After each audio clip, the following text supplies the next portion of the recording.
19절에서 우리 34절 말씀, 좀 말씀이 길죠? 우리 19절에서 34절 말씀을 보겠습니다. 창세기 25장 19절에서 34절 말씀, 우리 다 찾았으면은 저그 한 절 한 절 교독하시겠습니다. 아브라함의 아들 이삭의 족보는 이러하니라. 아브라함이 이삭을 낳았고 이삭은 40세에 리브가를 맞이하여 아내를 삼았으니 리브가는 바단 아람의 아람 족속 중 부두엘의 딸이요 아람 족속 중 라반의 부이였더라. 이삭이 그의 아내가 임신하지 못함으로 그를 위하여 여호와께 간구하매 여호와께서 그의 간구를 들으셨으므로 그의 아내 리브가가 임신하였더니 그 아들들이 그의 태 속에서 썩사온지라. 그가 유대에 이럴 경우에는 내가 어찌할꼬 하고 가서 여호와께 묻자온대. 여호와께서 그에게 이르시되 두 국민이 내 태중에 있구나. 두 민족이 내 복중에서부터 나누이리라. 이 족속이 저 족속보다 강하겠고 큰 자가 어린 자를 섬기리라 하셨더라. 그 사람이 한 2000즉 해에 쌍둥이가 있었는데 먼저 나온 자는 붉고 전신이 포도롯 같아서 이름을 에서라 하였고 후에 나온 아우는 손으로 에서의 발꿈치를 잡았으므로 그 이름을 야곱이라 하였으며 리브가가 그를 낳을 때 이삭이 60세였더라. 그 아이들이 장성함에 에서는 익숙한 사냥꾼이었으므로 들 사람이 되고 야곱은 조용한 사람이었으므로 장막에 거주하니 이삭은 에서가 사냥한 고기를 좋아하므로 그를 사랑하고 리브가는 야곱을 사랑하였더라. 야곱이 죽을 쑤었더니 에서가 들에서 돌아와서 심히 피곤하여 야곱에게 이르되 내가 피곤하니 굵은 것을 내게 먹게 하라 한지라. 그러므로 에서의 별명은 에돔이더라. 야곱이 이르되 형의 장자의 명분을 오늘 내게 팔라. 에서가 이르되 내가 죽게 되었으니 이 장자의 명분이 내게 무엇이 유익하리요. 야곱이 이르되 오늘 내게 맹세하라. 에서가 맹세하고 장자의 명분을 야곱에게 판지라. 야곱이 떡과 팥죽을 에서에게 주매 에서가 먹으며 마시고 일어나 갔으니 에서가 장자의 명분을 가볍게 여김이었더라. 아멘. 우리가 지난주까지는 믿음의 사람 아브라함에 관련된 말씀을 우리가 같이 살펴봤습니다. 그리고 오늘 말씀에 보면은 이삭의 족보가 이러하니라고 해서 화평의 사람 이삭의 삶에 관해서 말씀을 하고 있죠.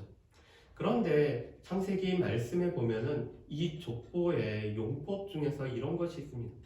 덜 중요한 족보를 먼저 다루고 한 단락을 맺고 그 다음에 정말 다뤄야 될 족보를 그 다음에 다루는 모습을 보게 됩니다. 그렇기 때문에 창세기 25장 말씀을 보면은 이 이스마엘에 관련된 족보가 먼저 나오고 이 족보를 다 맺고서는 이제 이삭에 관련된 족보에 관해서 말씀하죠. 이것은 야곱과 에서도 마찬가지입니다. 에서의 삶을 다 족보로 정리하고 그 다음에 야곱에 관한 말씀을 하고 있는 것이 창세기에서 이렇게 우리에게 말씀하는 방법입니다.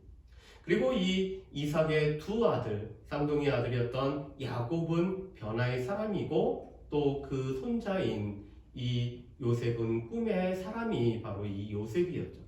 오늘은 이 화평의 사람 이삭에 관련된 말씀을 같이 나누었으면 좋겠습니다. 아브라함은 이삭의 배필로서 자신의 고향과 자신의 족속 중에서 그 며느리를 구하기를 원했습니다.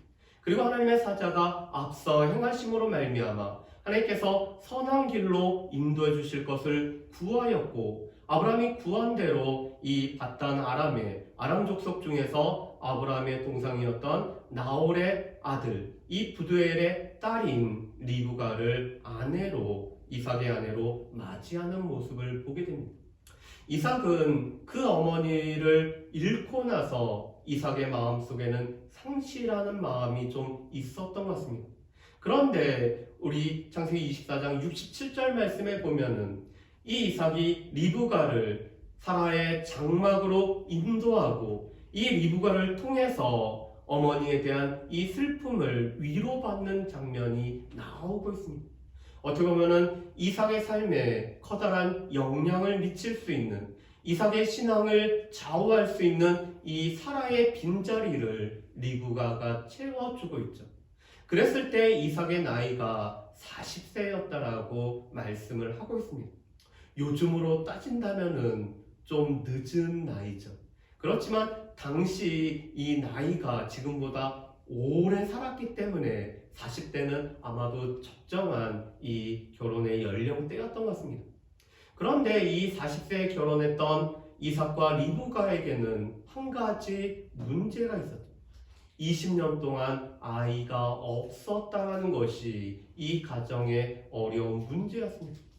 우리가 이렇게 제가 신방을 가다 보면은 연령대에 맞는 기도 제목들이 꼭 있으시더라고요.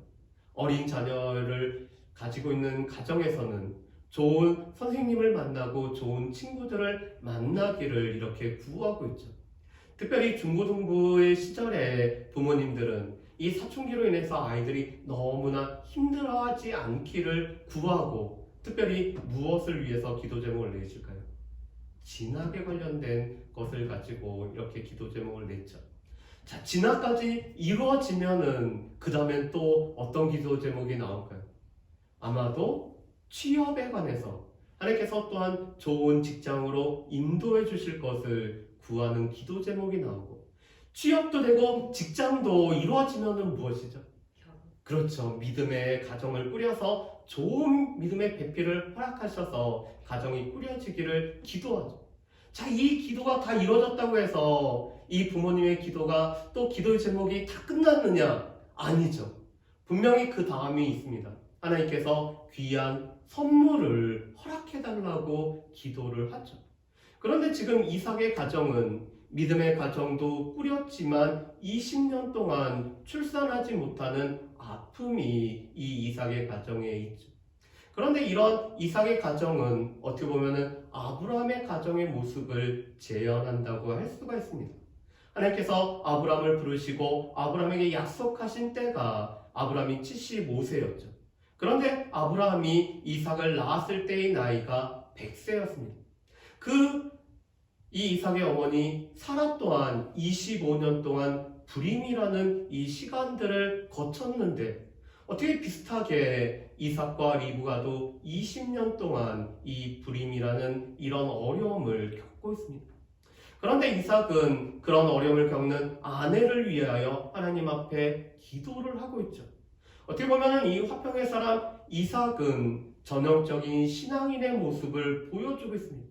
우리 가운데 문제가 있으면 그 문제를 가지고 하나님 앞에 나아갈 수 있었던 사람, 또한 자신의 삶에 다른 사람들을 위해서 베풀어 줄 수 있었던 사람이 바로 이 이삭이었습니다. 그리고 하나님께서는 이삭의 기도를 들으시고 오늘 리브가를 위하여 오늘 아이를 허락해 주십니다. 그런데 이 아이가 지금 쌍둥이를 임신을 하고 있죠. 그런데 이 쌍둥이는 조금 요즘 말로 하면은 별난 아이들이었던 것 같습니다. 왜냐하면 어머니 뱃속에서 둘이 심하게 싸우기 때문에, 이 심하게 싸우는 것을 지금 아이를 임신하고 있는 리브가가 그대로 다 오늘 몸을 통해서 겪고 있기 때문에, 그 다툼이 어느 정도 심하냐면은 하나님 앞에 나아가서 기도할 정도로 이 둘의 다툼이 심하였음을 우리가 알 수가 있습니다. 우리 말씀을 한번 보실까요? 자, 이랬을 때 오늘 리브가가 이렇게 오늘 하고 있습니다. 우리 22절 말씀과 23절 말씀을 한번 보실까요? 22절 말씀, 23절 말씀 우리 같이 읽겠습니다. 그 아들들이 그의 태 속에서 서로 싸우는지라 그가 이르되 이럴 경우에는 내가 어찌할까 하고 가서 여호와께 묻자온대 여호와께서 그에게 이르시되 두 국민이 내 태중에 있구나 두 민족이 내 복중에서부터 나누이리라 이 족속이 저 족속보다 강하겠고 큰 자가 어린 자를 섬기리라 하셨더라. 아멘. 오늘 22절과 23절 말씀을 보면은 리브가가 이것을 내가 어찌하면 좋을까 하고 하나님 앞에 나아가서 기도를 하고 있죠. 그리고 하나님께서 오늘 응답을 해주시는데 오늘 두 아이의 삶, 두 아이의 운명, 그리고 두 민족에 관련된 말씀이 주어지고 있습니다. 이 족속과 저 족속, 이 족속이 저 족속보다 강할 뿐만 아니라 큰 자가 어린 자를 섬기리라고 말씀을 하고 있습니다. 여러분, 그런데 이것은 하나님의 주권적인 선택이었죠. 그래서 이 말씀을 바울은 로마서 9장 10절에서 13절에 이 말씀을 인용을 하고 있습니다. 이 말씀을 들은 최초의 당사자는 리브가지만 리브가를 통해서 이 말씀을 들어야 되는 사람은 이삭이었기 때문에 이삭과 리브가가 들어야 될 말씀이죠. 그런데 이 두 아이는 아직 태어나기 전이었기 때문에 이 아이들이 무슨 선한 일과 무슨 악한 일을 하기 전에 하나님께서 이미 주권적으로 오늘 큰 자보다 어린 자를 택할 뿐만 아니라 이 족속이 저 족속보다 강해지리라는 하나님의 주권적인 선택이 이루어지는 것을 우리가 알 수가 있습니다.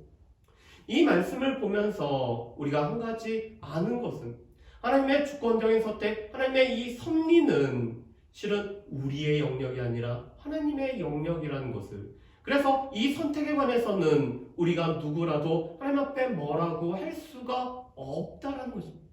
만약에 하나님의 선택이 이 두 아이의 행위에 따라서 선택이 되어진다면 이 행위가 어떠하느냐에 따라서 하나님의 선택은 늘 바뀔 수밖에 없습니다. 그런데 하나님의 선택은 결코 사람의 행위에 연관되지 않는, 하나님의 선택은 이 사람의 행위와는 상관없이 이루어진 주권적인 부분임을 분명히 말씀을 하고 계시죠. 만약에 하나님께서 우리의 행위대로 택하신다라고 하면은 이 자리에서 우리가 하나님의 택함을 받을 수 있는 그런 사람이 얼마나 있을까? 아마 저는 안 될 것 같아요. 저의 행위를 제가 제 자신의 모습을 보면은 하나님의 택할 만한 것이 실은 없기 때문에 만약에 저의 행위대로 택해 주신다라면은 너는 저리로 가, 이렇게 될 것 같습니다. 여러분들은 어떠실까요? 만약에 여러분들의 행위대로 하나님께서 택하신다라면은 우리의 행위가 하나님의 택하심을 받을 만한 것이 우리 가운데 얼마나 있을까요? 그래서 이 하나님의 주권적인 선택은 하나님의 무조건적인 은혜라고 말씀을 합니다. 왜냐하면 이것은 우리의 행위와 상관없이 하나님께서 우리 가운데 베풀어 주시는 무조건적인 사랑에 기초하기 때문에 우리가 택함을 받을 만한 것이 없음에도 불구하고 하나님께서 우리에게 은혜를 베풀어 주셨기 때문에 무조건적인 은혜로 말미암아 우리가 주권적인 택함을 받음을 우리가 알 수가 있죠. 그렇다면 이 말씀을 오늘 두 사람은 마음에 새겨야 됩니다. 분명히 쌍둥이가 태어나지만 하나님께서 이 족속을 저 족속보다 강하게 하시는 하나님의 뜻이 있고 또 큰 자는 어린 자를 섬겨야 되기 때문에 이 어린 자가 바로 약속의 자녀로 또 언약을 잇는 대상자가 되는 것을 마음속에 새겨야 되죠. 자, 드디어 두 쌍둥이가 태어났습니다. 그런데 이 쌍둥이는 하나는 신체적인 특징에 의해서 이름을 에서라고 짓죠. 온몸이 붉을 뿐만 아니라 털이 많이 나 있기 때문에 에서라는 이 붉다라는 이 에서라는 이름을 지어주고 있습니다. 두 번째 태어난 아이는 먼저 태어난 아이의 발꿈치를 잡고 자신도 따라서 태어났기 때문에 발꿈치를 잡는 자라는 뜻을 갖고 있는 야곱이라는 이름을 가지고 있죠. 여러분, 다른 사람의 발꿈치를 잡는다라는 것은 어떤 것을 뜻할까요?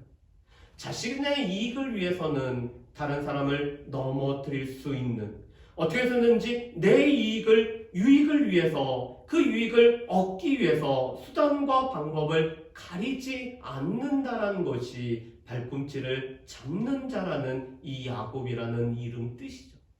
그런데 이 두 아이는 신체적인 특징이 다른 것처럼 오늘 그들의 기질마저도 다른 것을 보게 됩니다. 우리 쌍둥이는 두 종류가 있잖아요.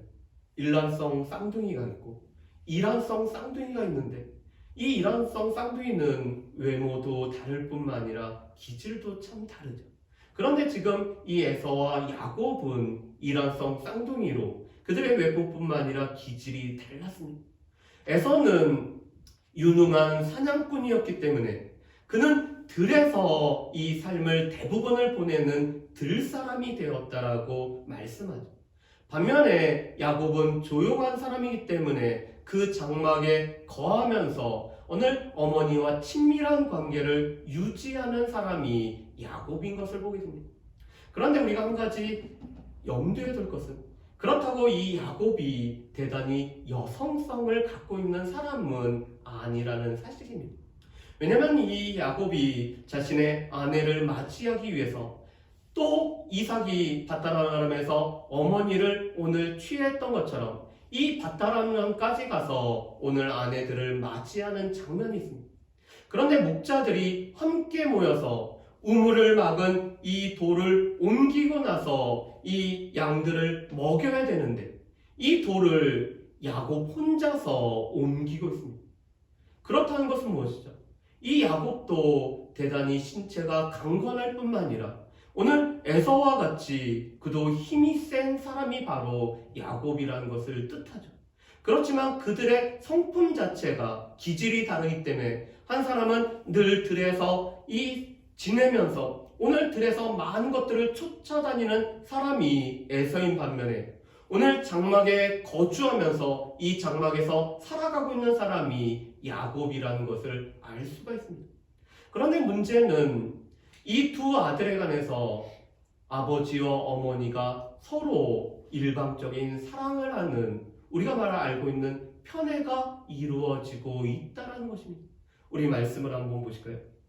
우리 28절 말씀을 보면은 이삭이 에서를 사랑한 이유가 나와 있습니다. 우리 28절 말씀 같이 한번 읽어보실까요? 이삭은 에서가 사냥한 고기를 좋아하므로 그를 사랑하고 리브가는 야곱을 사랑하였더라. 아멘. 여러분, 우리가 잘 알고 있는 이 세종대왕이 제일 좋아하셨던 음식이 고기였다고 합니다. 그래서 통풍도 있고 몸에 온갖 이 질병을 갖고 있음에도 불구하고 매 식사마다 고기가 올라가지 않으면 밥투정을 하셨던 분이 바로 세종대왕이라고 하더라고요. 그런데 지금 이삭이 에서를 좋아하는 이유, 에서를 사랑하는 이유가 이렇게 나와 있습니다. 에서가 사냥한 고기를 좋아했어요. 어떻게 보면 되게 1차적인 이유 때문에 에서를 이삭이 사랑하고 있죠.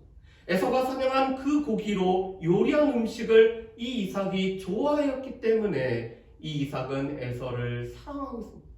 그런데 아마도 이삭이 그가 그 아버지에 비해서는 화평한 사람으로 살아왔기 때문에 자신과는 기질이 달랐던 에서에 관해서 밀접한 사랑을 오늘 가졌던 것 같습니다. 반면에 리브가는 누구를 사랑하죠? 야곱을 사랑하고 있습니다. 그런데 야곱을 사랑하는 이유가 에서처럼 오늘 분명하게 나타나 있지 않습니다. 에서를 사랑한 이삭은 에서가 사냥한 고기라는 이유가 분명했다라면 이 리브가는 왜 야곱을 사랑하는지 이유가 나와 있지 않죠. 그렇다면 그 이유가 무엇일까요? 이삭보다는 리브가가 하나님의 말씀을 마음 가운데 새기고 있다는 것입니다. 이미 하나님의 말씀이 선포되어졌고 이 말씀은 어린 자가 큰 자보다 오늘 강하기 때문에 큰 자가 어린 자를 섬길 것에 관한 하나님의 말씀이 주어진 것을 지금 리브가는 마음에 담아놨기 때문에 이 말씀을 바탕으로 해서 오늘 야곱을 사랑하는 것을 우리가 알 수가 있습니다. 그런데 실은 집에서 누구와 이 애착이 되고 한 사람에 관해서 편애를 갖는 것은 그 가정이 건강한 가정으로 세워지지는 못하는 이유가 되고 있습니다. 실은 저희 형제도 세 사람이 있어요. 저희 누님이 계시고 그 다음에 저희 형이 있고 제가 있는데 저도 이렇게 저희 어렸을 때를 돌이켜보면 저희 형이 제일 중간에서 이리 치고 저리 치고 했던 것이 기억이 납니다. 왜냐면은 장녀라서 그래도 부모님의 말에 되게 순종적이었던 저희 누나를 많이 예뻐해 주셨고 또 막내라고 저도 저희 형보다 제가 느끼기에도 제가 더 사랑을 받는다라는 그런 걸 느꼈습니다. 그런데 저희 형은 장남이기도 하고 둘째이기도 하다 보니까 부모님의 기대는 크고 오히려 저를 이뻐하는 것만큼 이렇게 표현이 안 되다 보니까 지금 생각해보면 참 이 셋 중에서 둘째로 끼어있는 존재가 되게 힘들었겠다라는 이런 생각을 가지고 있습니다. 여러분들은 이 형제가 어땠죠? 저희 집사람도 셋째인데 여기는 대신 오빠들이어서 오빠에 대한 사랑이 더 강해서 오히려 이렇게 치이는. 자, 그런데 이것이 가정에서 자녀들 사이에서 이 누구를 더 사랑한다라는 것이 나타나면 어떻게 되죠? 그 모습을 우리가 나중에 창세기 37장 말씀을 보면은 요셉과 관련되어져서 나타나죠. 이 편애를 겪었던 야곱이 자신의 당대에서 이 편애를 끊어버려야 됨에도 불구하고 또 요셉을 편애했기 때문에 그 형들이 요셉에 관해서 하는 말이 되게 불편했습니다. 그런데 말만 불편한 것이 아니죠. 눈에 가시와 같은 이 채색 옷을 찢고 오늘 이 요셉을 이스마엘 사람들에게 오늘 팔을므로 말미암아 요셉에 관한 그들의 불편한 마음을 가감없이 오늘 행하고 있는 것을 보게 됩니다. 왜요? 가정 안에 있는 어떤 한 사람에 관해서 애착된 사랑이 오늘 편애가 오늘 끊어지지 않고 오늘 계속 대물림이 됨으로 말미암아 한 사람의 생명을 죽이는 데까지 나아가고 있는 것을 보게 됩니다. 그리고 이것은 에서와 야곱의 삶에서도 마찬가지죠. 오늘 에서가 이 야곱에 의해서 사랑이 빼앗기고 특별히 그 어머니가 야곱을 위해서 오늘 꾀를 냈다는 것 때문에 이 부모님이 돌아가시기만 하면은 그 동생 야곱을 손을 봐줘야겠다라는 그런 마음을 갖고 있는 것을 보게 됩니다. 그래서 실은 가정 안에서는 한 사람에 관해서 특별한 이 애정, 특별한 사랑이 나타나지 않도록, 물론 저도 오늘 이 말씀을 준비하면서 일반 심리나 이 사람들의 글을 보다 보니까 부모님 중에서는 누군가를 더 예뻐하는 아이가 있을 수밖에 없다라고 하더라고요. 물론 손가락 중에서 깨물면 안 아픈 손가락이 없지만 이 손가락 중에서도 그나마 더 좋아하는 손가락이 있는 것처럼 이 모든 아이를 나는 공평하게 대우한다고 하지만 그 중에서도 특별히 더 예뻐하는 아이가 있을 수 있는데 그것이 다른 아이들에게 표현되지 않도록 양육하는 것이 오늘 건강한 가정을 꾸리는 부모의 역할이라고 말씀을 합니다. 그런데 안타깝게도 이 가정에서는 노골적으로 오늘 이삭은 이 에서의 사냥한 고기를 좋아하기 때문에 에서를 사랑한다는 것이 표가 났고 오늘 하나님의 말씀을 염두에 두고 있는 리브가는 이 하나님의 주권적인 선택을 인정하기 때문에 야곱을 사랑하고 있다는 것이 표가 나고 있습니다. 자, 그런데 둘이 장성하자 문제가 생겼죠. 이 에서는 여전히 유능한 사냥꾼이기 때문에 들을 헤매면서 오늘 사냥거리를 찾다가 배가 고픈 가운데 이 장막으로 돌아왔습니다. 그런데 야곱은 지금 팥으로 죽을 쓰고 있죠. 그랬더니 이 에서가 야곱에게 이 팥 한 그릇을 자기에게 주라고 요청을 합니다. 이 두 형제가 우애가 깊다라면은 야곱은 배고픈 형을 위해서 당연히 팥죽을 줘야 되지만 이 야곱은 이것을 계기로 해서 오늘 장자의 명분을 팔고 그것을 파는 것을 맹세까지 시키는 것이 야곱이 지금 에서에게 요구하는 바입니다. 그랬더니 에서가 이렇게 얘기하죠. 우리 32절 말씀을 한번 보실까요? 32절 말씀 제가 읽어보겠습니다. 에서가 이르되 내가 죽게 되었으니 이 장자의 명분이 내게 무엇이 유익하리요? 여러분 지금 에서가 하는 말이 이 되게 과장된 말인데 이 말은 사실일까요? 그런데 이 에서의 말은 우리도 보통 많이 쓰고 있잖아요. 요즘처럼 갑자기 한동안 날씨가 쌀쌀했다가 더워지면은 우리가 뭐라고 표현하죠? 더워 죽겠네. 그리고 또 뭐라고 하죠? 배고프면은 그 배고픈 한 끼로 말미암아 우리 안 죽는 거 알면서도 우리 입에는 뭐라고 따라 나오냐면 배고파 죽겠네. 많이 먹어서 배부르면은 우리가 비록 배가 터지지 않음에도 불구하고 배불러 죽겠네.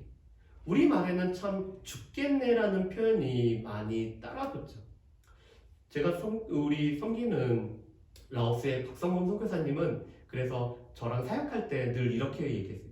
배고파 살겠네. 그 다음에 더워 살겠네. 추워 살겠네.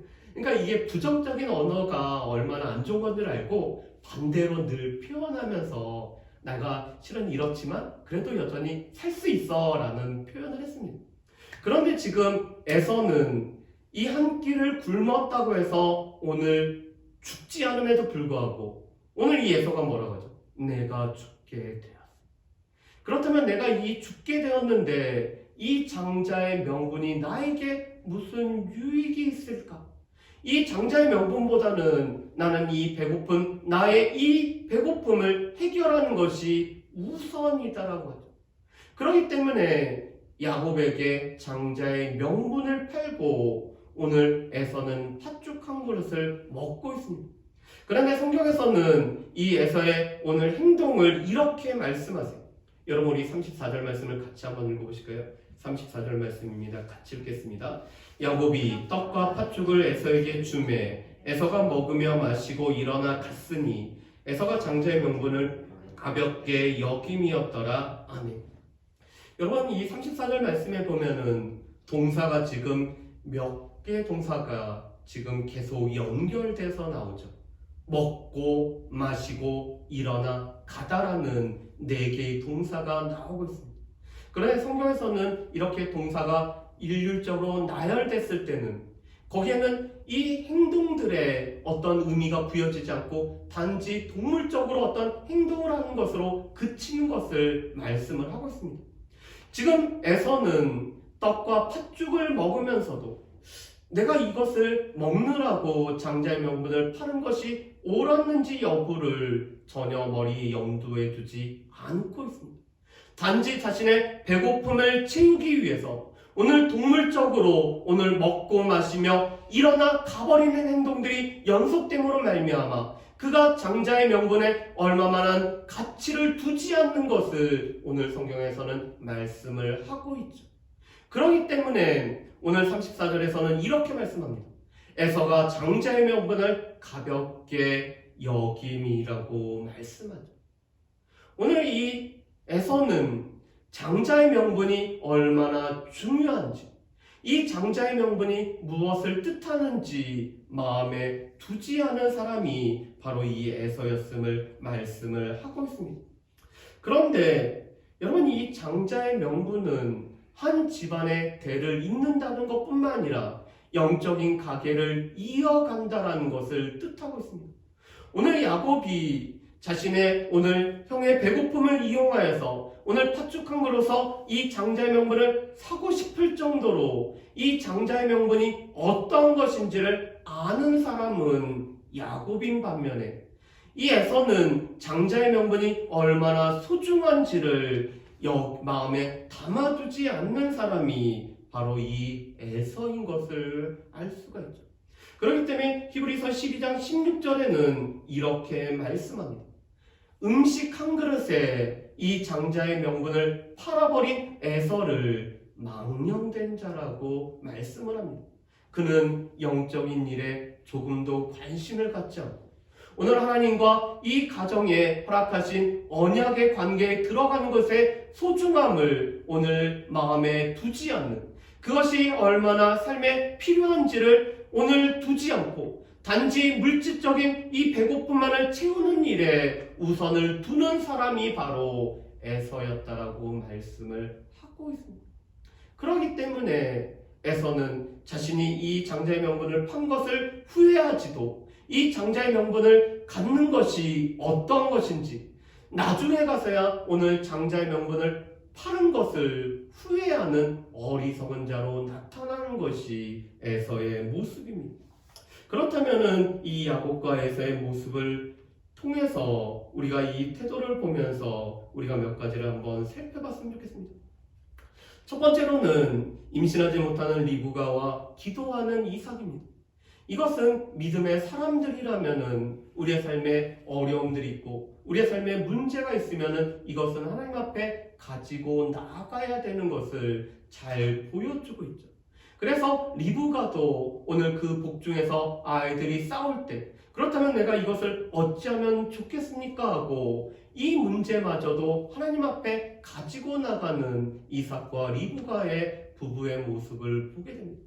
우리는 큰 문제를 하나님 앞에 가지고 나가죠. 그렇다면 자그마한 문제는 그것은 하나님 앞에 안 가지고 나갈 것일까? 그런데 오늘 이 이삭과 리브가는 삶에 어려움들이 있고 삶에 문제가 있고 오늘 내가 어찌할 바를 알지 못할 때마다 그것을 하나님 앞에 갖고 나가는 모습을 우리 가운데 보여주고 있습니다.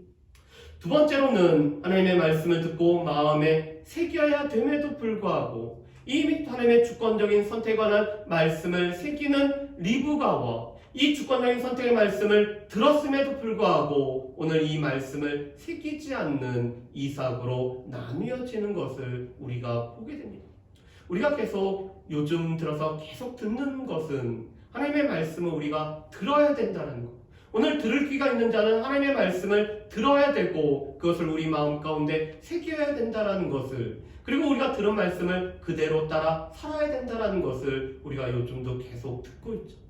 하나님께서는 우리에게 하나님의 말씀을 들을 것을 우리에게 말씀하시고 이 들은 말씀대로 마음에 새기고 살아가야 될 것을 말씀을 하고 계십니다. 그렇다면은 오늘 이 이삭과 리브가의 모습 중에서 나는 어디에 속하는지도 우리 자신들을 살펴봐야 되죠. 세 번째로 다른 사람들의 발꿈치를 잡는 야곱은 이 장자의 명분을 귀하게 여기기 때문에 이 장자의 명분을 얻기 위해서는 그가 온갖 일을 다 하는 모습을 보게 됩니다.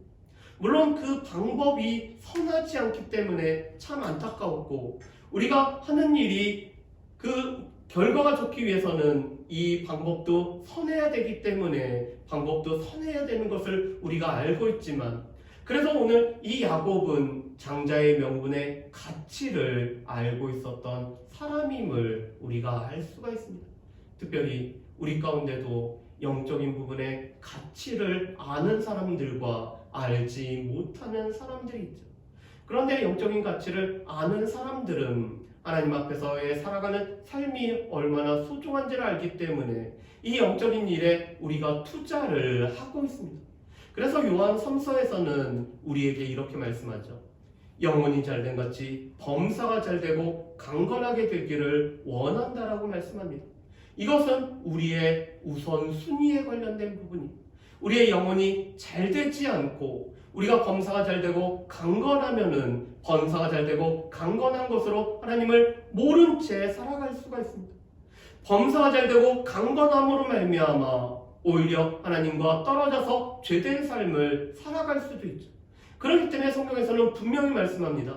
영혼이 잘된 같이 범사가 잘되고 강건해야지만이 우리가 영혼이 잘된 것을 통해서 이 범사를 통해 이 영혼이 잘된 것이 다른 사람들에게 증거가 되고 전달이 될 뿐만 아니라 우리의 강건한 모습을 통해서 하나님을 섬기는 일에 우리가 쓰임을 받기 때문에 우선순위가 영혼이 잘되고 범사가 잘되고 강건하는 것이 우리의 삶의 우선순위인 것을 보게 됩니다.